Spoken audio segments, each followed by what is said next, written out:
हाँ जी प्यारे विद्यार्थियों, ਤੁਹਾਡਾ ਸਵਾਗਤ ਹੈ ਮੇਰੇ ਚੈਨਲ ਐਜੂਕੇਸ਼ਨ ਸਿੰਪਲੀਫਾਈਡ ਬਾਈ OCDC ਦੇ ਉੱਪਰ। ਸੋ ਜਿਸ ਤਰ੍ਹਾਂ ਤੁਸੀਂ ਜਾਣਦੇ ਹੋ ਕਿ Baba Farid university of health science ਅਤੇ ਪੰਜਾਬ ਸਿਹਤ ਵਿਭਾਗ ਵੱਲੋਂ ਹਾਲ ਹੀ ਵਿੱਚ ਰੇਡੀਓਗ੍ਰਾਫਰ ਦੀਆਂ ਬਹੁਤ ਸਾਰੀਆਂ ਵੈਕੈਂਸੀਜ਼ ਆਊਟ ਕੀਤੀਆਂ ਗਈਆਂ ਹਨ।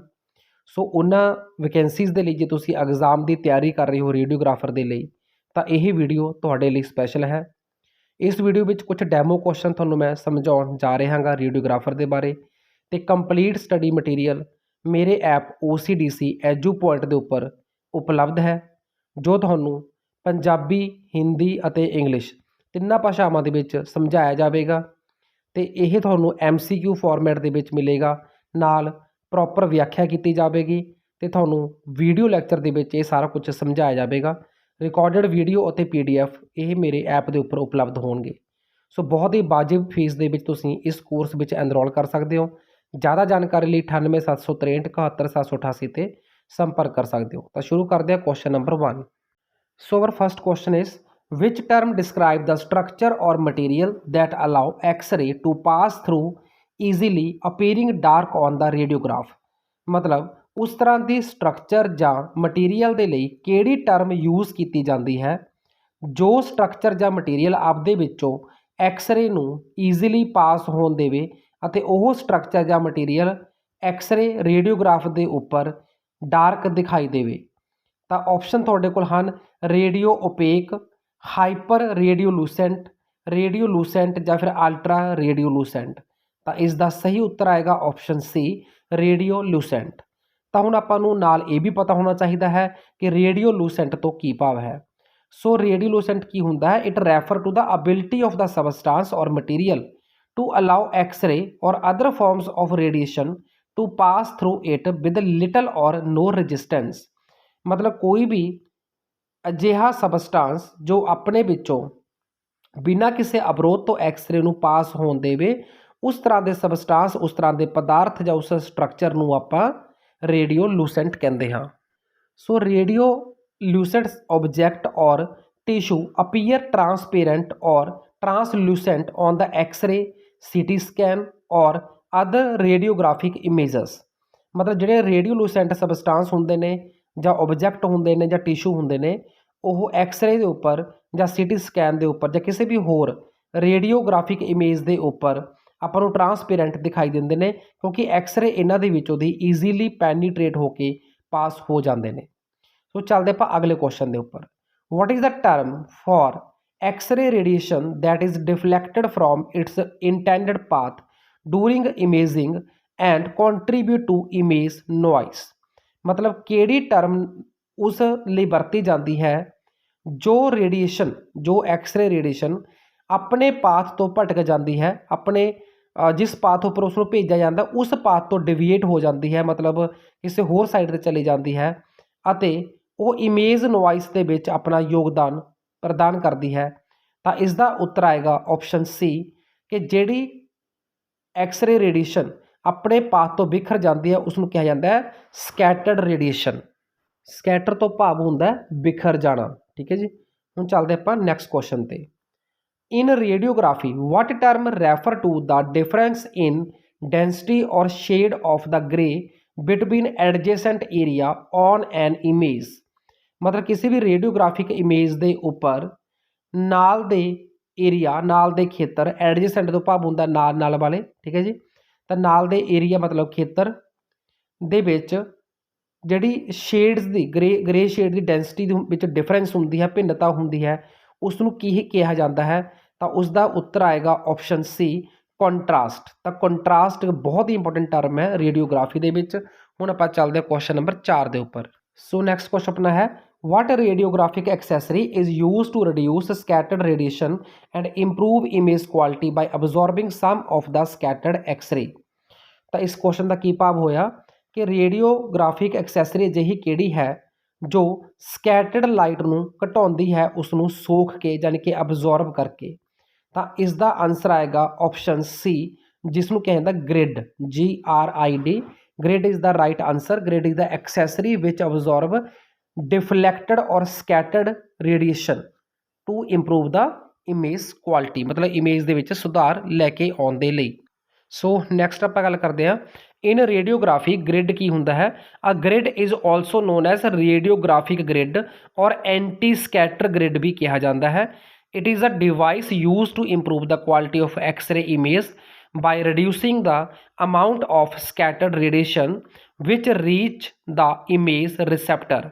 ठीक है जी, जो इमेज रिसैप्टर के उपर पहुँचती है ਸਕੈਟਰਡ ਰੇਡੀਏਸ਼ਨ ਤੇ ਇਹ ਉਸ ਰੇਡੀਏਸ਼ਨ ਨੂੰ ਅਬਜ਼ੋਰਬ ਕਰ ਲੈਂਦਾ ਹੈ ਤੇ ਇਮੇਜ ਦੀ ਕੁਆਲਿਟੀ ਵਿੱਚ ਸੁਧਾਰ ਕਰਦਾ ਹੈ। Scattered radiation can reduce image contrast. ਜਿਹੜੀ ਸਕੈਟਰ ਰੇਡੀਏਸ਼ਨ ਹੁੰਦੀ ਹੈ ਇਹ ਇਮੇਜ ਦੇ ਕੰਟਰਾਸਟ ਅਤੇ ਕਲੈਰਿਟੀ ਨੂੰ ਘਟਾ ਦਿੰਦੀ ਹੈ ਤੇ ਡਾਕਟਰ ਦੁਆਰਾ ਉਸ ਇਮੇਜ ਤੋਂ ਡਾਇਗਨੋਸ ਕਰਨਾ, ਇੰਟਰਪ੍ਰੈਟ ਕਰਨਾ ਮੁਸ਼ਕਿਲ ਹੋ ਜਾਂਦਾ ਹੈ। ਨੈਕਸਟ ਕੁਐਸਚਨ, ਵਿਚ ਰੇਡੀਓਗ੍ਰਾਫਿਕ ਟੈਕਨੀਕ ਇਨਵੋਲਵ ਦਾ ਰੀਅਲ ਟਾਈਮ ਐਕਸਰੇ ਇਮੇਜਿੰਗ। ਹੁਣ ਰੀਅਲ ਟਾਈਮ ਤੋਂ ਭਾਵ ਹੁੰਦਾ ਹੈ ਕਿ ਜੋ ਕਰੰਟ ਪੋਜੀਸ਼ਨ ਹੁੰਦੀ ਹੈ ਕਿਸੇ ਵੀ ਔਰਗਨਸ ਦੀ ਵਰਕਿੰਗ ਕੰਡੀਸ਼ਨ ਦੇ ਵਿੱਚ, ਤਾਂ ਉਸ ਤਰ੍ਹਾਂ ਦੀ ਜਿਹੜੀਆਂ ਇਮੇਜਸ ਵਰਕਿੰਗ ਕੰਡੀਸ਼ਨ ਦੇ ਦੌਰਾਨ ਲਈਆਂ ਜਾਣ ਤਾਂ ਉਸ ਨੂੰ ਰੀਅਲ ਟਾਈਮ ਇਮੇਜਸ ਕਿਹਾ ਜਾਂਦਾ ਹੈ। ਠੀਕ ਹੈ, often used for visualising dynamic processes within the body, ਮਤਲਬ ਬੋਡੀ ਦੇ ਅੰਦਰ ਜੋ ਗਤੀਸ਼ੀਲ ਕਿਰਿਆਵਾਂ ਚੱਲਦੀਆਂ ਨੇ ਉਹਨਾਂ ਦੀਆਂ ਇਮੇਜਸ ਲੈਣ ਨੂੰ ਆਪਾਂ ਕਹਿੰਦੇ ਹਾਂ, ਆਨਸਰ ਆਏਗਾ ਇਸ ਦਾ ਆਪਸ਼ਨ ਡੀ, ਫਲੋਰੋਸਕੋਪੀ। ਸੋ ਇਸ ਦੇ ਨਾਲ ਤੁਹਾਨੂੰ ਬਾਕੀ ਜਿਹੜੀਆਂ ਟਰਮਸ ਨੇ ਉਹ ਵੀ ਪਤਾ ਹੋਣੇ ਜ਼ਰੂਰੀ ਨੇ। ਮੈਮੋਗ੍ਰਾਫੀ ਕੀ ਹੁੰਦਾ ਹੈ, ਰੇਡੀਓਗ੍ਰਾਫੀ ਕੀ ਹੁੰਦਾ ਤੇ ਸੀਟੀ ਕੀ ਹੁੰਦਾ ਹੈ। ਤਾਂ ਆਪਾਂ ਮੈਮੋਗ੍ਰਾਮ ਦੀ ਗੱਲ ਕਰੀਏ, mammogram are x ray images of the breast tissue. Special breast tissue ਦੀ ਐਕਸਰੇ ਇਮੇਜ ਨੂੰ ਮੈਮੋਗ੍ਰਾਮ ਕਿਹਾ ਜਾਂਦਾ ਹੈ। ਠੀਕ ਹੈ, ਤੇ ਟੈਸਟ ਨੂੰ ਮੈਮੋਗ੍ਰਾਫੀ ਕਿਹਾ ਜਾਂਦਾ ਹੈ। That can reveal abnormality such as tumour और सिस्ट। मतलब ये ब्रैसट दे विच कैंसर दे ट्यूमर जां सिस्ट नूं डिटैक्ट करन दे लई वरती जाती है। Mammography play crucial role in early detection of breast cancer. मतलब ब्रैसट कैंसर दे जल्दी पता लगाउण दे लई मैमोग्राफी नूं स्क्रीनिंग के तौर पर भी किया जाता है। सो नाल ही मैमोग्राफी द्वारा अर्ली डिटैक्शन करके ब्रैसट कैंसर के इलाज की जी संभावना है वह भी बढ़ जाती है तो रिकवरी के चांसिस भी बढ़ जाते हैं। अगला क्वेश्चन है, what acronym represent the principle in radiography that encourage minimising the patient radiation exposure while still obtaining diagnostic images. मतलब एक सिद्धांत होंदा रेडियोग्राफी दे विच कि पेशेंट के उपर मिनीमम रेडिएशन की डोज जिहड़ी हैगी वो अपलाई की जाए, जिस नाल हैल्थ केयर एम्पलाई और पेशेंट दोनों का मिनीमम एक्सपोजर होवे। तो अजिहे सिद्धांत नूं की कहा जाता है? तो इसका आंसर आएगा अलारा, ALARA। सो जो है अलारा सिद्धांत है option B is the right answer.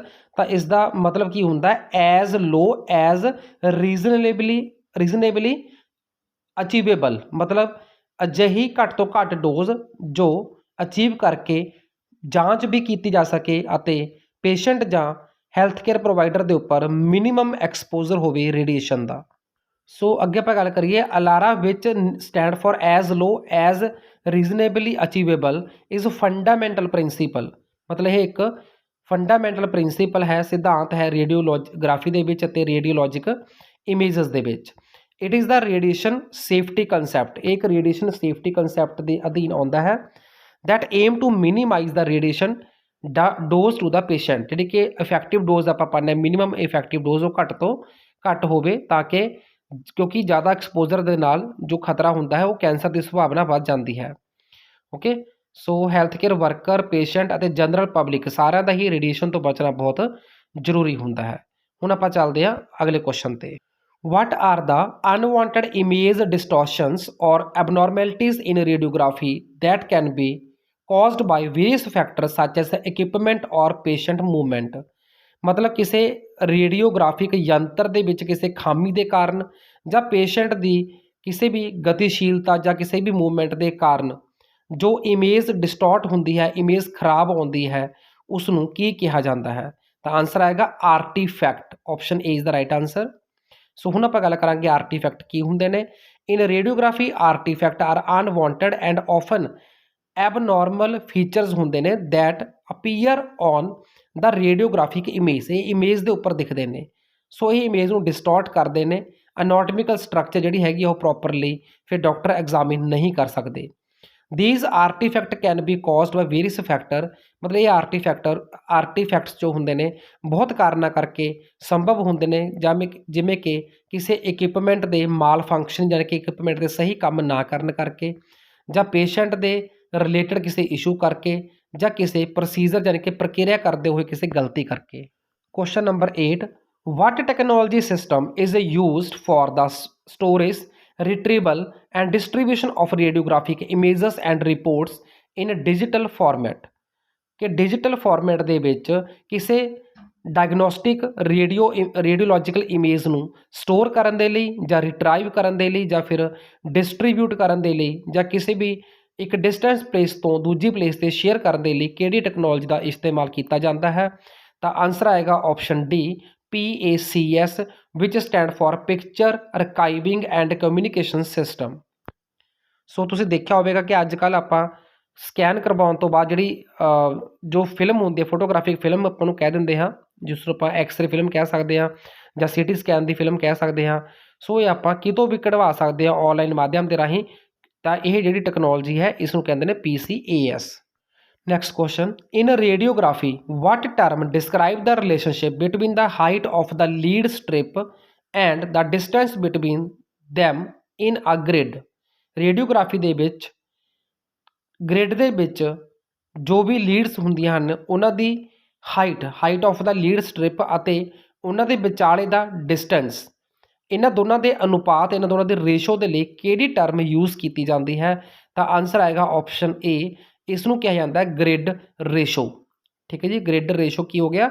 Relationship between the height of the lead strip and distance between two adjacent leads.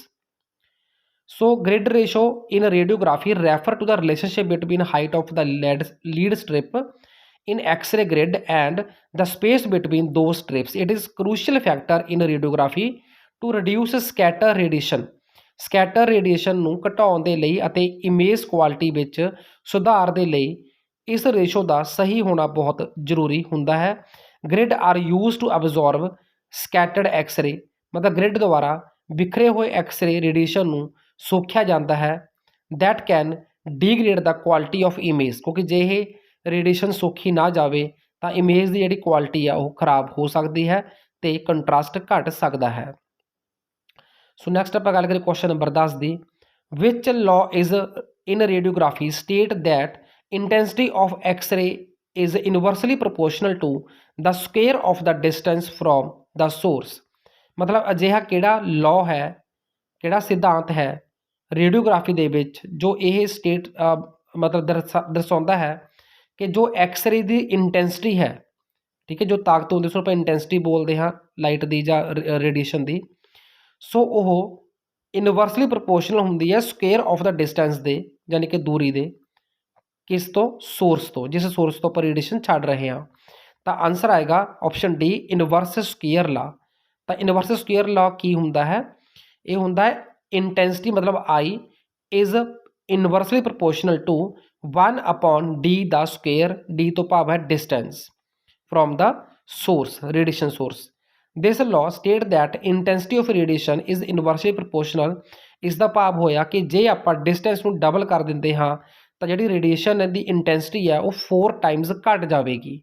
ਠੀਕ ਹੈ ਜੀ, ਆਪਾਂ ਇੱਥੇ ਐਗਜ਼ਾਮਪਲ ਵੀ ਦੇਖੋ ਲਿਖੀ ਆ, ਇਨ other words as you move twice as far away from the radiation source intensity of radiation decrease to 1/4। ਮਤਲਬ ਤੁਸੀਂ ਜਿਹੜੀ ਡਿਸਟੈਂਸ ਆ ਉਹ ਡਬਲ ਟਾਈਮ ਵਧਾਈ ਆ ਤਾਂ ਜਿਹੜੀ ਇੰਟੈਂਸਿਟੀ ਆ ਉਹ 4 ਗੁਣਾ ਘਟ ਜਾਵੇਗੀ। ਸੋ ਇਹ ਸਨ ਬਹੁਤ important question for your radiographer exam. ਤਾਂ complete study material, recorded videos ਅਤੇ PDF ਦੀ ਫਾਰਮ ਦੇ ਵਿੱਚ OCDC ਐਜੂ ਪੁਆਇੰਟ ਤੋਂ ਉਪਲਬਧ ਹੈ। ਜ਼ਿਆਦਾ ਜਾਣਕਾਰੀ ਲਈ ਤੁਸੀਂ ਸੰਪਰਕ ਕਰ ਸਕਦੇ ਹੋ 9876371788। ਵਾਜਿਬ ਫੀਸ ਦੇ ਵਿੱਚ ਇਹ ਕੋਰਸ ਪਰਚੇਸ ਕਰਕੇ ਆਪਣੇ एग्जाम ਦੀ बेहतरीन तैयारी कर सकते हो। Thank you, thanks for watching. कोई भी सपना साकार करने के लिए सबसे जरूरी है सही कोच का होना। चुनिए OCDC एडू पॉइंट को और करें अपने medical and government job exams का सपना साकार। Download the app now.